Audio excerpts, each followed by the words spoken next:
2012 Honda Odyssey. Going to do a left front driver's side drive axle. Also going to do front brake pads and rotors with reman calipers. So what you need to do is jack up the vehicle, support it properly with jack stands or a lift. You need to remove your front tires, and that's a 22 millimeter socket for the lug nuts. And then you need to remove your caliper. That's held down there with two 14 millimeter head bolts. They look like this. So you need to remove those. I also removed the little brake hose. It's a 12 millimeter. So then I'm gonna pull out the caliper. And what you do is you just get a little screwdriver and you pry it off of there. No big deal. Comes right off, pry it up. Get a bungee cord, hook it to the strut spring, and then hang your caliper on it, put it in the hole right here. Just let it hang. And then you need to remove the caliper bracket, and that's held on by two 17 millimeter head bolts, and they're on the back side. There's one here, and there's one down here, two of them. Remove those. And then you need to work on the rotor, get the rotor off. You need the impact driver for the Phillips head on it. You know, impact driver, you hit it with a hammer. And then if your rotor's stuck on there because of the rust, put some penetrating around it on the studs and on the center, and hit it with a hammer on the outside if we're not going to reuse the rotor. Okay? The vibration of the hammer breaks it loose from the rust, and then you can get the rotor off, and we'll go from there. Sorry, my mistake. The caliper bracket bolts are held in with a 19 or a 3/4. I'm sorry for that. So you need to remove those and get the bracket off. And we'll check that out in a little bit. The impact driver, you hit it with a hammer to remove the bolt, the rotor retainer. Looks like that. All right, my rotor's stuck on there. I'm replacing my rotor, but if I'm not, then you want to hit it right there. Yeah, I broke it loose. The rotor's off. See how the rust on the hub? That needs to be removed. Needs to be completely cleaned. It's a stepped hub, higher here and lower there and higher there, so that inner and outer surface needs to be cleaned up before you put the new rotor on. And before you do that, after you get it cleaned up, you want to put some anti-seize on it, and then you can go together. All right. Also, if you're reusing your caliper, you need to push your pistons in with a C-clamp and an old pad. I'll show that to you in a little bit. All right, so now what we need to do is remove the tie rod end, because we're going to do the drive axle. That one's the 17, and it's got a cotter pin on it also. When you get the nut off, you need to hit the knuckle with the mini sledge to break the taper loose. All right, tie rod end's off. Next you need to do is remove your ABS line off this bracket. And off this bracket over here, right there, that gives you some room for this whole assembly to move, because you're going to be pulling the whole knuckle assembly outward. Next, you need to remove your axle nut. That's a 36 millimeter. I gotta go get that. Okay, you remove the 36 millimeter nut. Now I always make sure that my axle is not frozen inside of my hub. Just put a cap on it. The axle goes in, that means it's free. That's a good thing.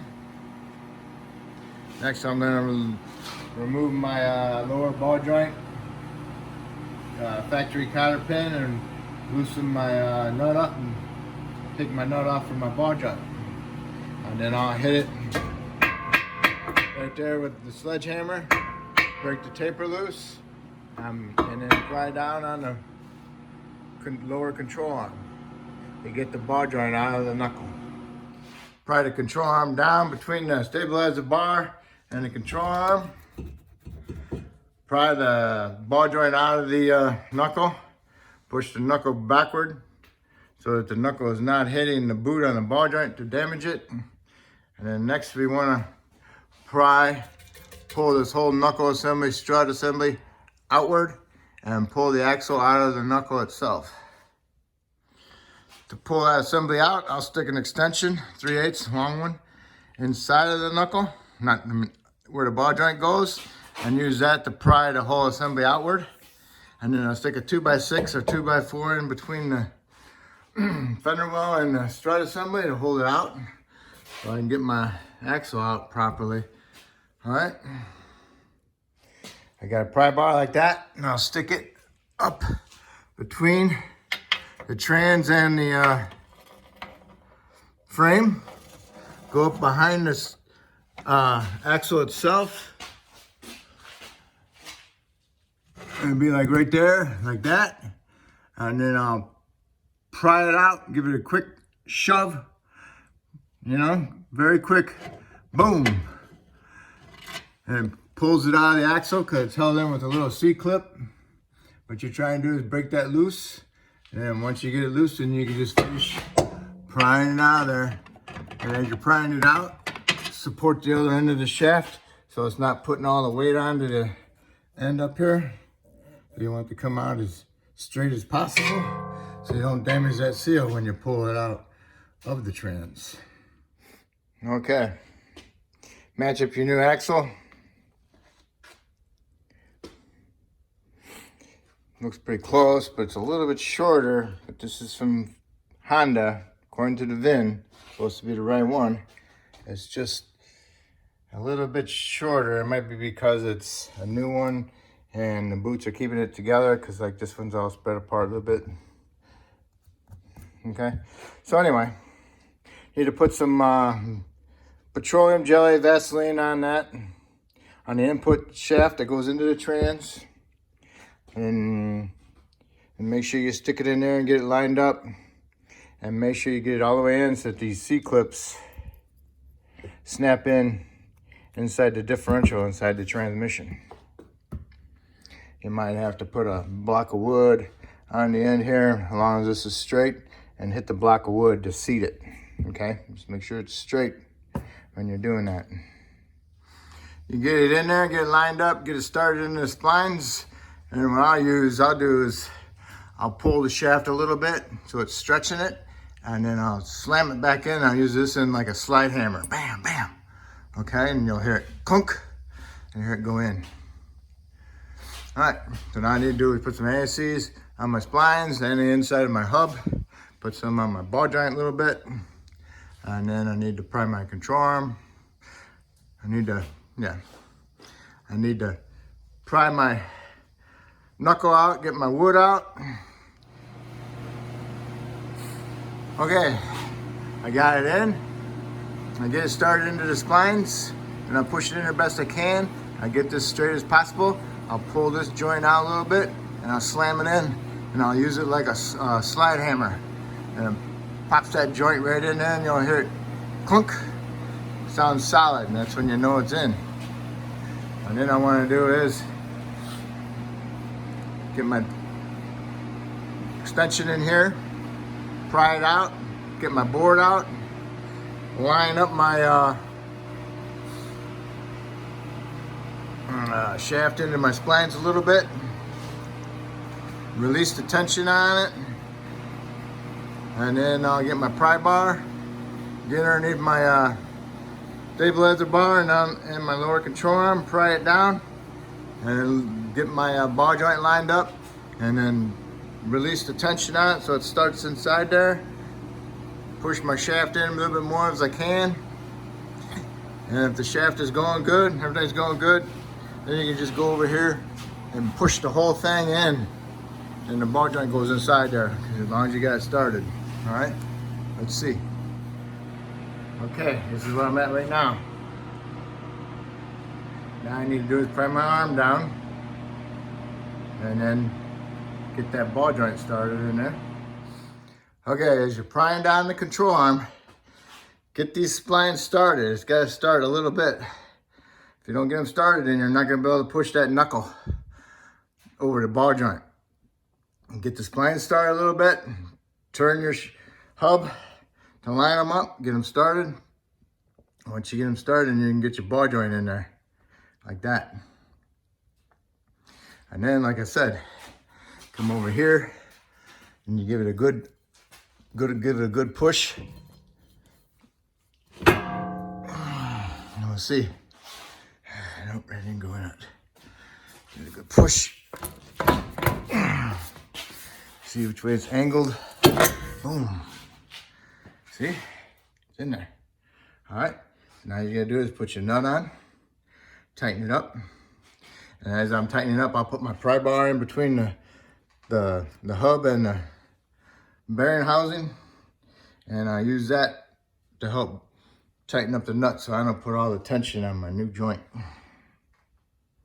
And then line up your cotter pin hole and then put your factory cotter pin in there. Okay, I put my pry bar in there like that. So that way I can help tighten my ball joint nut, all right? Illustrate it for you. Okay, put your ABS wires back in the little brackets. Next would be your rotor. You got this cleaned up nice and shiny. Put some anti-seize on, night film. Put your rotor on. And don't forget your little retaining screw. Okay, got your rotor on. The retainer bolt on there. Tightened up. New rotors. Wash them off, soap water, glass cleaner, degreaser, something. Do not use brake clean. And the next would be your caliper bracket. Here's your old caliper bracket. See how that pad's worn more than this pad? That's because they're stuck in there. They don't want to move. This one's frozen in there. What happens is they rust. The rust expands and squeezes on that pad and doesn't allow that pad to move. So you need to clean that, remove it all, and clean that surface off inside there underneath that clip, that abundant clip.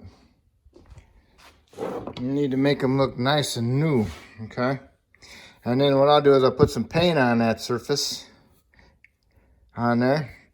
I'll let it dry, and then I'll put my abundant clips on there, and then I'll mount my bracket. If you're using the old one, make sure your slide pins turn. Take them out, wipe them off, put some Seal Glide on them, and shove them back. Rub it all over them and shove them back in there and twist them. Do not pack them full with Seal Glide. You will not push this in all the way. All right, got them on there. They don't really want to stay in there, but when you get the pads on there, they hold them in. There's like little clips right there in the center. I use my little brush to help push them in there. Little piece of wood. Okay, I'll do that.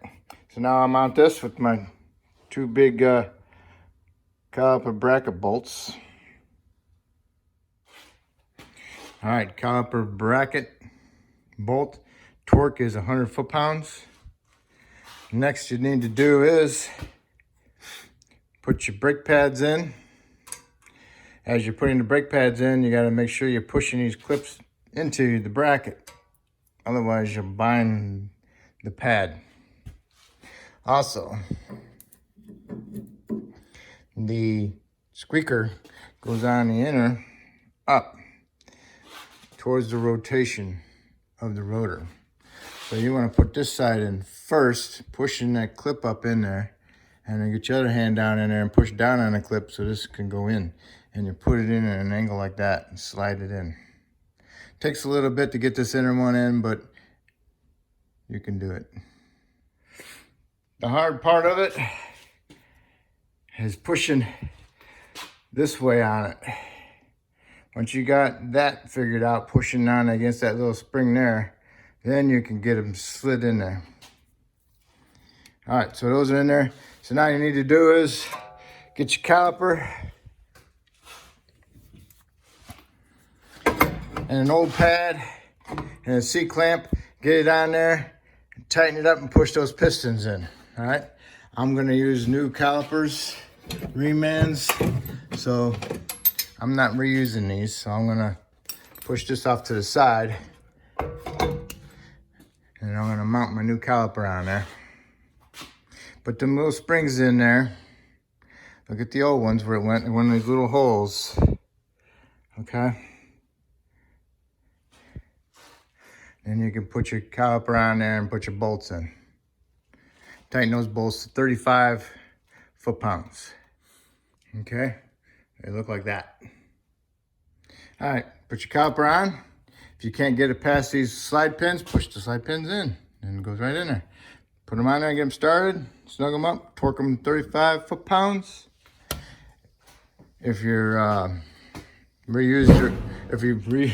as my furnace. If you reused the old caliper, make sure you didn't twist this line, and make sure you put this bolt back in, okay?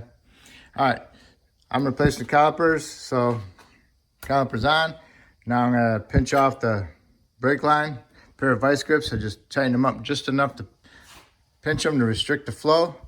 I'm gonna take my banjo bolt out, and I'm gonna put on the 2 new washers for it. And then I'm gonna get it threaded in there, and I'm gonna tighten it up. Okay, banjo bolt torque is 25. Make sure you got the brake line in between the 2 little tits on there. See it? Goes in between those. All right, and then tighten this brake line up, that bolt up. Take the vice grips off.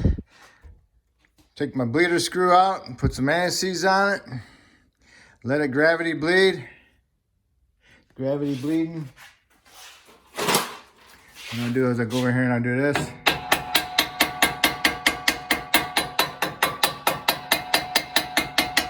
It helps vibrate it to get some air bubbles out of it best as possible. Now what I do is close it, snug it up, lower the vehicle down, go inside, pump my brake pedal up so I have a good firm brake pedal. Raise it back up, come back out here, open it up, let it bleed some more. And if you want, you can tap on the caliper again. And if you're satisfied, no more air coming out, tighten your bleeder up. And you're done with that. Then you need to go and put your tie rod end back on, tighten that up, and put your cotter pin back in. And then we're gonna go and tighten the axle nut. Okay, my tie rod end's on, put my cotter pin in, snugged up my axle nut. Now we need to torque it.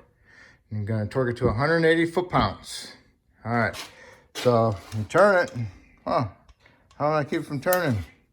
Well, you take this screwdriver, stick it in your fins of your rotor, and as you turn the torque wrench, it holds it still. All right, so here we go. Okay, 180 foot-pounds. Good to go. All right, next, take a punch, a chisel and a hammer, and stake it into that groove there, okay? And that's what stake it means and looks like. Okay, that's it, it's complete.